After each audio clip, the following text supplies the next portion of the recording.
Parte 2, Capítulo 2. Espinhos e flores. Os subúrbios do Rio de Janeiro são a mais curiosa coisa em matéria de edificação da cidade. A topografia do local, carinhosamente montuosa, influiu de certo para tal aspecto, mas influíram, porém, os azares das construções. Nada mais irregular, mais caprichoso, mais sem plano qualquer pode ser imaginado. As casas surgiram como se fossem semeadas ao vento e, conforme as casas, as ruas se fizeram. Há algumas delas que começam largas como boulevard e acabam estreitas que nem vielas, dão voltas, circuitos inúteis e parecem fugir ao alinhamento reto com um ódio tenaz e sagrado. Às vezes se sucedem na mesma direção com uma frequência irritante, outras se afastam e deixam de permeio um longo intervalo coeso e fechado de casas. Num trecho, há casas amontoadas umas sobre outras numa angústia de espaço desoladora. Logo adiante, um vasto campo abre ao nosso olhar uma ampla perspectiva. Marcham assim ao acaso as edificações e, consequentemente, o arruamento. Há casas de todos os gostos e construídas de todas as formas.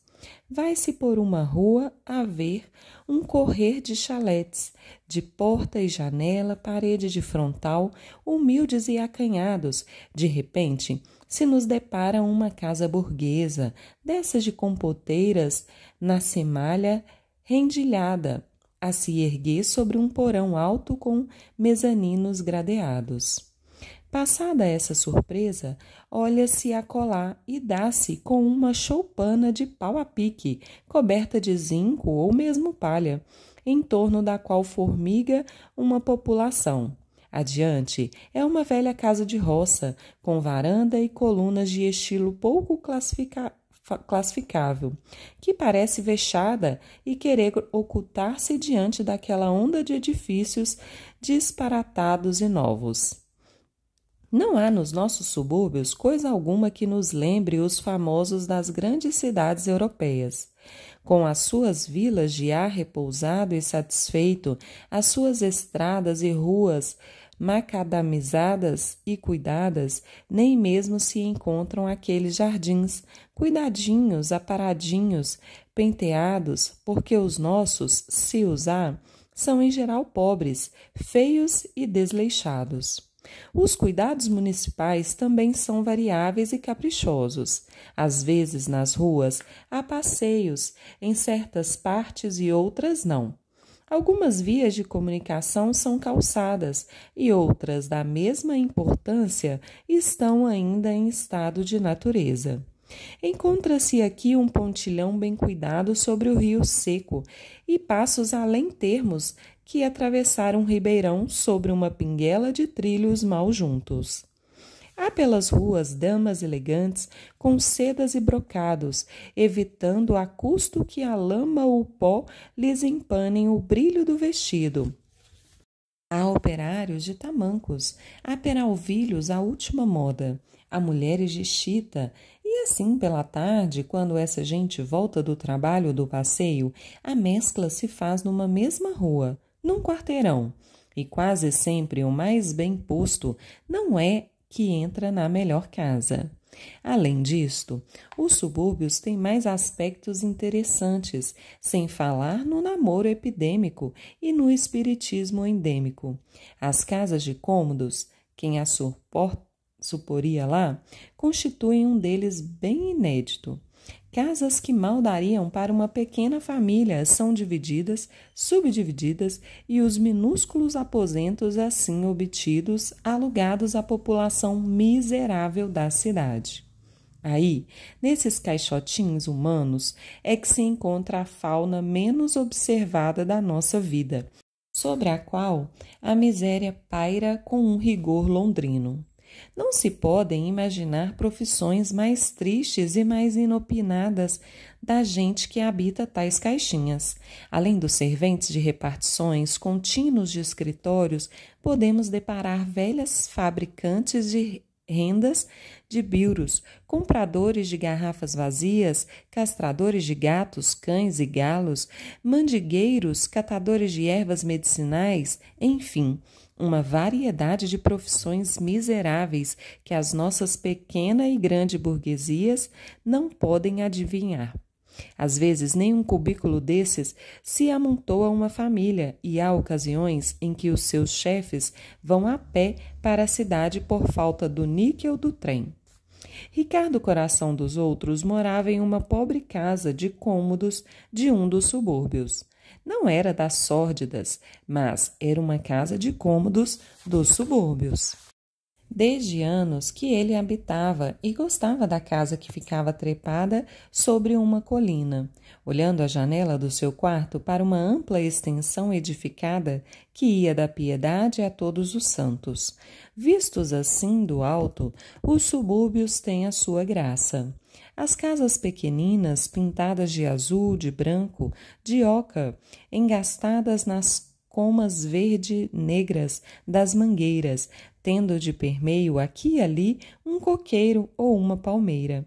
Alta e soberba, fazem a vista boa e a falta de percepção do desenho das ruas põe no panorama um sabor de confusão democrática, de solidariedade perfeita entre as gentes que as habitam.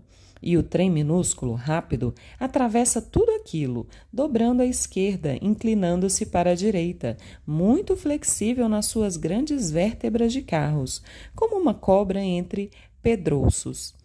Era daquela janela que Ricardo espraiava as suas alegrias, as suas satisfações, os seus triunfos e também os seus sofrimentos e mágoas. Ainda agora estava ele lá, debruçado no peitoril, com a mão em concha no queixo, colhendo com a vista uma grande parte daquela bela, grande e original cidade, capital de um grande país, de que ele, a modos que era, e se sentia ser a alma, consubstanciando os seus tênues sonhos e desejos em versos discutíveis, mas que a plangência do violão, se não lhes dava sentido, dava um quê de balbucio, de queixume dorido da pátria criança ainda na sua formação.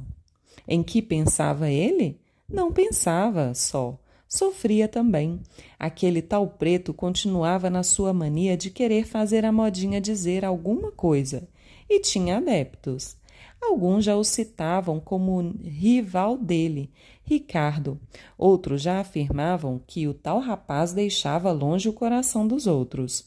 E alguns mais ingratos já esqueciam os trabalhos, o tenaz trabalhar de Ricardo Coração dos Outros em prol do levantamento da modinha e do violão, e nem nomeavam o abnegado obreiro.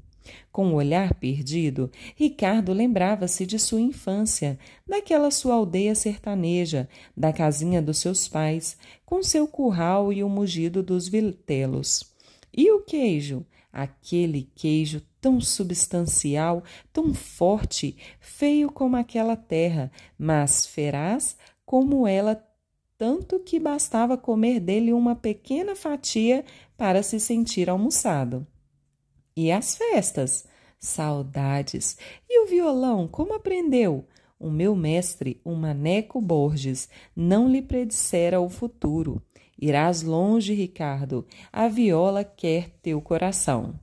Por que então aquele encarniçamento, aquele ódio contra ele, ele que trouxera para esta terra de estrangeiros a alma, o suco, a substância do país? E as lágrimas lhe saltaram quentes dos olhos afora. Olhou um pouco as montanhas, farejou o mar lá longe. Era bela a terra, era linda, era majestosa, mas parecia ingrata e áspera no seu granito onipresente, que se fazia negro e mau quando não era amaciado pela verdura das árvores. E ele estava ali só só com a sua glória e o seu tormento, sem amor, sem confidente, sem amigo, só como um Deus ou como um apóstolo em terra ingrata que não lhe quer ouvir a boa nova. Sofria em não ter um peito amado, amigo em que derramasse aquelas lágrimas que iam cair no solo indiferente. Por aí, lembrou-se dos famosos versos: se choro, bebe o pranto a areia ardente. Com a lembrança, ele baixou um pouco o olhar à terra e viu que, no tanque da casa, um tanto escondida dele, uma rapariga preta lavava. Ela abaixava o corpo sobre a roupa, carregava todo o seu peso, ensaboava ligeira, batia de encontro à pedra e recomeçava. Teve pena daquela pobre mulher, 2 vezes triste na sua condição e na sua cor. Veio-lhe um afluxo de ternura e, depois, pôs-se a pensar no mundo, nas desgraças, ficando um instante enleado no enigma do nosso miserável destino humano. A rapariga não o viu, distraída com o trabalho, e se pôs a cantar. Da doçura dos teus olhos, a brisa inveja já tem. Era dele. Ricardo sorriu satisfeito e teve vontade de ir beijar aquela pobre mulher, abraçá-la. E como eram as coisas? Ele recebia lenitivo daquela rapariga. Era a sua humilde e dorida voz que vinha afagar o seu tormento. Vieram-lhe então à memória aqueles versos do padre Caldas, esse seu antecessor feliz que teve um auditório de fidalgas. Lereno alegrou os outros e nunca teve alegria. Enfim, era uma missão. A rapariga acabou de cantar e Ricardo não se pôde conter. Vai bem, dona Alice, vai bem. Se não fosse, por que lhe pedia bis? A rapariga estendeu a cabeça, reconheceu quem falava e disse: não sabia que o senhor estava aí, senão não cantava na vista do senhor. Qual o quê? Posso garantir-lhe que está bom, muito bom. Cante. Deus me livre, para o senhor me criticar? Embora insistisse muito, a rapariga não quis continuar. As mágoas pareciam ter passado do pensamento de Ricardo. Veio ao interior do quarto e pôs-se à mesa na tensão de escrever. O seu quarto tinha o mobiliário mais reduzido possível. Havia uma rede com franjas de rendas, uma mesa de pinho, sobre ela objetos de escrever, uma cadeira, uma estante com livros e, pendurada a uma parede, o violão na sua armadura de camurça. Havia também uma máquina para fazer café. Sentou-se e quis começar uma modinha sobre a glória. Essa coisa fugaz que se tem, se pensa que não se tem. Alguma coisa impalpável, incolhível, como um sopro, que nos alanceia, queima, inquieta e abrasa como o amor. Tentou começar, dispôs o papel, mas não pôde. A emoção tinha sido forte. Toda a sua natureza tinha sido lavrada, baralhada com a ideia daquele furto que se queria fazer ao seu mérito. Conseguiu assentar o pensamento, apanhar as palavras no ar, sentir a música zumbir no ouvido. A manhã ia alta, as cigarras defronte chilereavam no tamarineiro desfolhado. Começava a esquentar e o céu estava de um azul ligeiro, tênue, fino. Quis sair, procurar um amigo, esparecer com ele. Mas quem? Ainda se o Quaresma... Ah, o Quaresma! Esse sim trazia-lhe conforto e consolo. É verdade que ultimamente esse seu amigo achava-se pouco interessado pela modinha. Mas assim mesmo compreendia o seu propósito, os fins e o alcance da obra a que ele, Ricardo, se propunha. Ainda se o major estivesse perto, mas tão longe, consultou as algibeiras. Não chegava a 2.000 réis a sua fortuna. Como ir? Arranjaria um passe e iria. Bateram à porta, traziam-lhe uma carta. Não reconheceu a letra, rasgou o envelope com emoção. Que seria? Leu: Meu caro Ricardo, saúde! Minha filha Quinota casa-se depois de amanhã, quinta-feira. Ela e o noivo fazem muito gosto que você apareça. Se o amigo não estiver comprometido com alguém, agarre o violão e venha até cá tocar uma chávena de chá conosco. Seu amigo Albernaz. O trovador, à proporção que lia, ia mudando de fisionomia. Até então estava carregada e dura. Quando acabou de ler o bilhete, um sorriso brincava por toda ela. Descia e subia, ia de uma face à outra. O general não abandonara. Para o respeitável militar, Ricardo, coração dos outros, ainda era o rei do violão. Iria e arranjaria passagem com um antigo vizinho de Quaresma. Contemplou um pouco o violão demoradamente, ternamente, agradecidamente, como se fosse um ídolo benfazejo. Quando Ricardo penetrou em casa do general Albernaz, o último brinde havia sido levantado e todos se dirigiam para a sala de visitas em pequenos grupos. Dona Maricota vestia seda malva e o seu busto curto parecia ainda mais abafado, mais socado naquele tecido caro que parece requerer corpos elegantes e flexíveis. Quinota estava radiante no vestido de noiva. Ela era alta, de feições mais regulares que a irmã Ismênia, mas menos interessante e mais comum de temperamento em alma, embora faceira.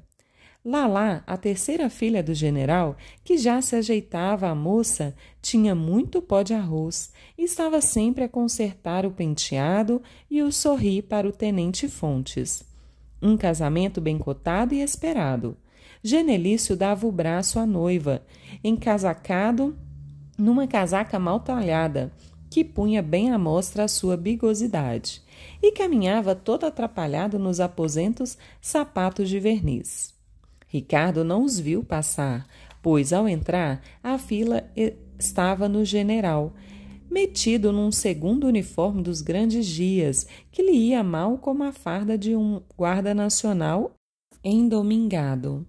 Mas quem tinha um ar importante, marcial e navegado, ao mesmo tempo palaciano, era o contra-almirante Caldas. Fora padrinho e estava irrepreensível na sua casaca de uniforme. As âncoras reluziam como metais de bordo em hora de revista, e os seus favoritos, muito penteados, alargavam a sua face e pareciam desejar com ardor os grandes ventos do vasto oceano sem fim. Ismênia estava de rosa e andava pelas salas com o seu ar dolente, com o seu vagar, com os seus gestos lentos, dando providências. O Lulu, único filho do general, impava no seu uniforme do colégio militar, cheio de dourados e cabelos, tanto mais que passara de ano, graças aos empenhos do pai. O general não tardou em vir falar com Ricardo, e os noivos, quando o trovador os cumprimentou, agradeceram-lhe muito, e até Quinota disse "sou muito feliz", deitando a cabeça de lado e sorrindo para o chão. Sorriso que encheu de imenso transporte a cândida alma do menestrel. Deram começo às danças, e o general, o almirante, o major Inocêncio Bustamante, que também viera de uniforme, com a sua banda roxa de honorário, o doutor Florêncio, Ricardo e 2 convidados outros foram para a sala de jantar, palestrar um pouco. O general estava satisfeito, sonhava há tantos anos uma cerimônia daquelas em sua casa e, enfim, pela primeira vez, via realizado este anseio. A Ismênia foi aquela desgraça, o ingrato. Mas, para que recordar? Os cumprimentos se repetiram. "É um rapagão, o seu novo genro", disse um dos convidados novos. O general tirou o pince-nez, que era preso por um trancelim de ouro, e enquanto limpava, respondeu, olhando com aquele jeito dos míopes: "Estou muito contente." Por aí pôs o pince-nez, endireitou o trancelim e continuou: "Creio que casei bem minha filha, rapaz formado, bem encaminhado e inteligente." O almirante acudiu. E que carreira! Não é por ser meu parente, mas com 32 anos, primeiro escrituário do Tesouro, é coisa nunca vista. O Genelício não está no Tribunal de Contas. Não passou? Perguntou Florêncio. Passou, mas é a mesma coisa, replicou o outro convidado novo, que era da amizade do recém-casado. De fato, Genelício tinha arranjado a transferência e não fora só isso que o decidira a casar-se. Tendo escrito uma síntese de contabilidade pública científica, viu-se, sem saber como, cumulado de elogios pela imprensa desta capital. O ministro, atendendo ao mérito excepcional da obra, mandou-lhe dar 2 contos de prêmio, tendo sido a edição feita à custa do Estado, na imprensa nacional. Era um grosso volume de 400 páginas, tipo 12, escrito em estilo de ofício, com uma vasta documentação de decretos e portarias, ocupando 2/3 do livro. A primeira frase da primeira parte, o quinhão do livro verdadeiramente sintético e científico, fora até muito notada e gabada pelos críticos, não só pela novidade da ideia, como também pela beleza da expressão. Dizia assim: a contabilidade pública é a arte ou ciência de escriturar convenientemente a despesa e receita do Estado. Além do prêmio e da transferência, ele já tinha promessa de ser subdiretor na primeira vaga. Ouvindo tudo isso que tinham dito o almirante, o general e os convidados novos, o major não pôde deixar de observar. Depois da militar, a melhor carreira é a da fazenda, não acham? Sim, bem entendido, fez o doutor Florêncio. Eu não quero falar dos formados, apressou-se o major. Esses... Ricardo sentia-se na obrigação de dizer qualquer coisa e foi soltando a primeira frase que lhe veio aos lábios. Quando se prospera, todas as profissões são boas. Não é tanto assim, obtemperou o almirante, alisando um dos favoritos. Não é para desfazer nas outras, mas a nossa, hein, Albernaz? Hein, Inocêncio? Albernaz levantou a cabeça como se quisesse apanhar no ar uma lembrança e depois replicou: é, mas tem os seus percalços.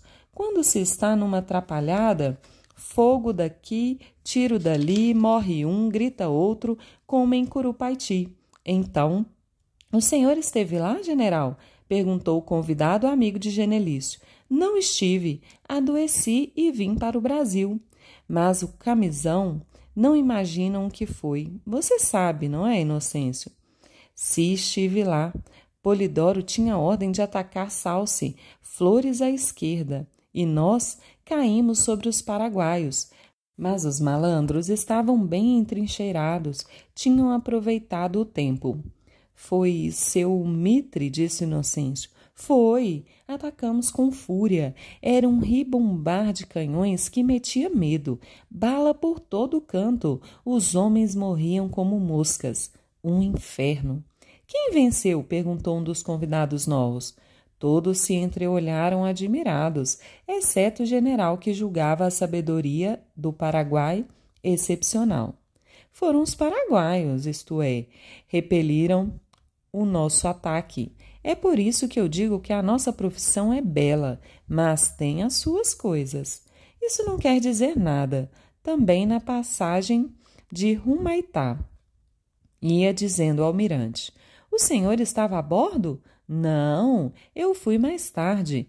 Perseguições fizeram com que eu não fosse designado, porque o embarque equivalia a uma promoção. Mas, na passagem de Humaitá, na sala de visitas, as danças continuavam com animação. Era raro que alguém viesse lá de dentro até onde eles estavam. Os risos, a música e o mais que adivinhava não distraíam aqueles homens das suas preocupações belicosas.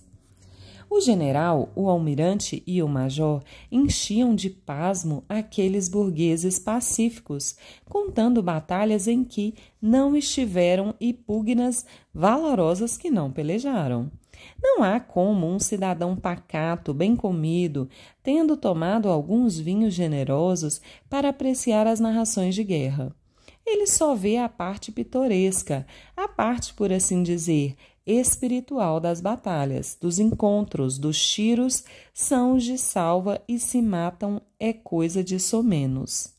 A morte, mesmo nas narrações feitas assim, perde a sua importância trágica.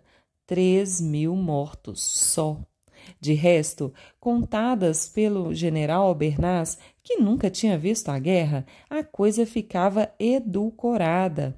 Uma guerra biblioteque, Rosé, guerra de estampa popular, em que não aparecem a carniçaria, a brutalidade e a ferocidade normais.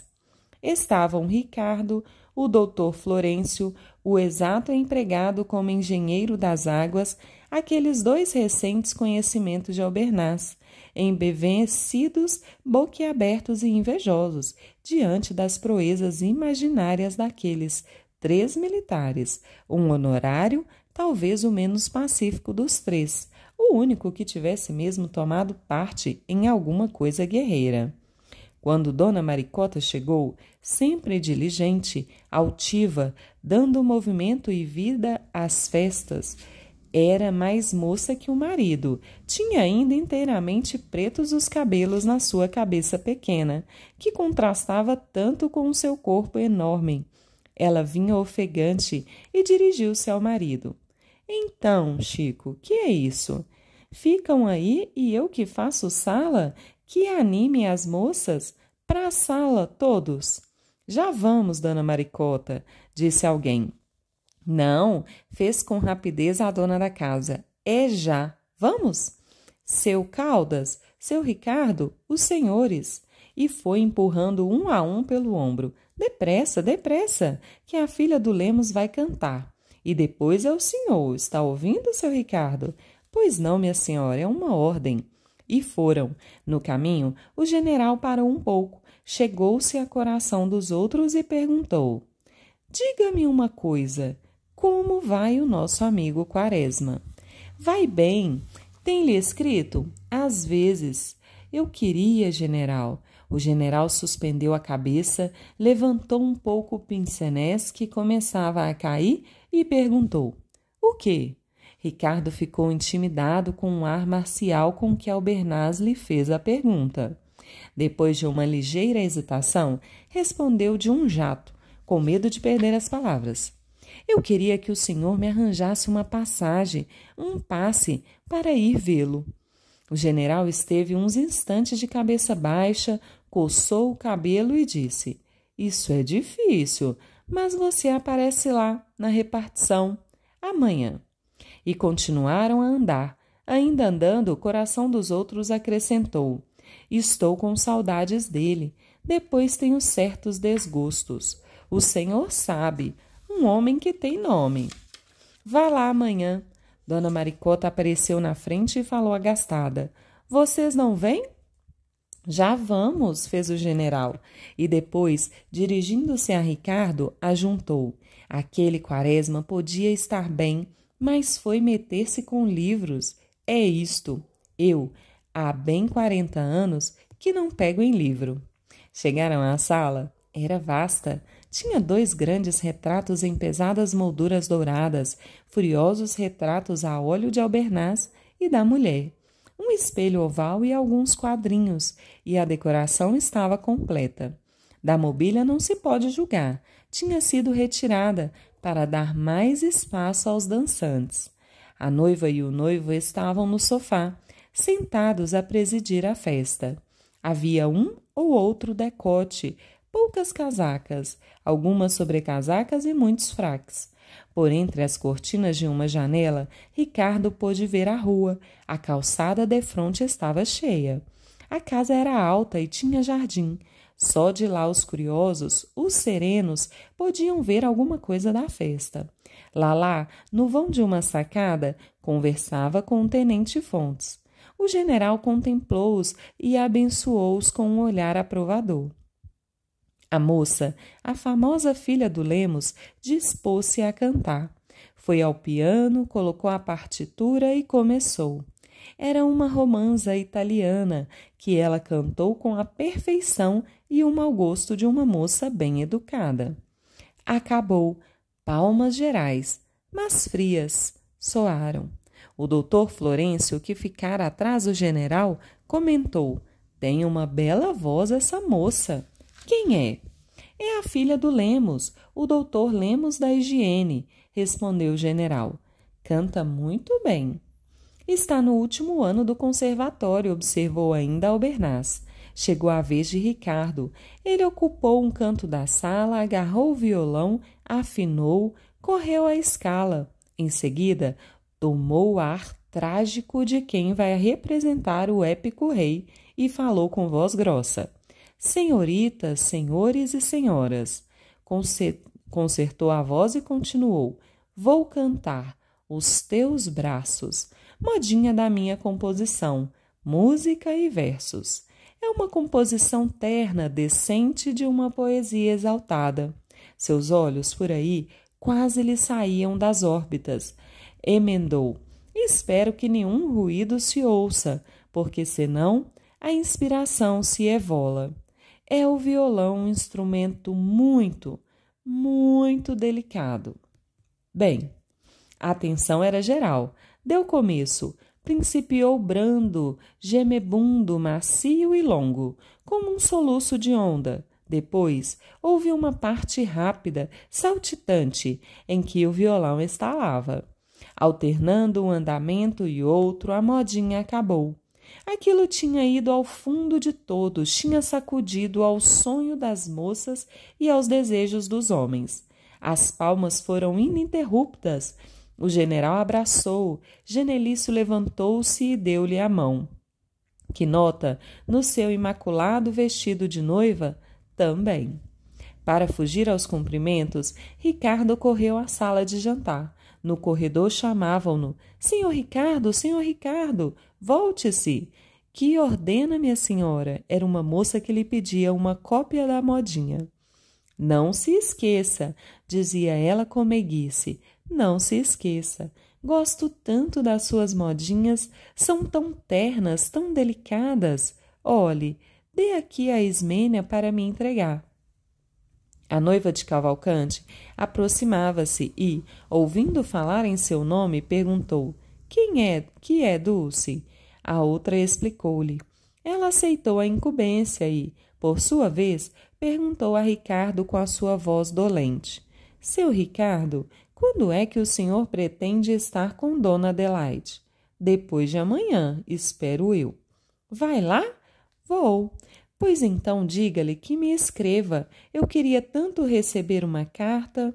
E limpou os olhos furtivamente com o seu pequenino lenço rendado.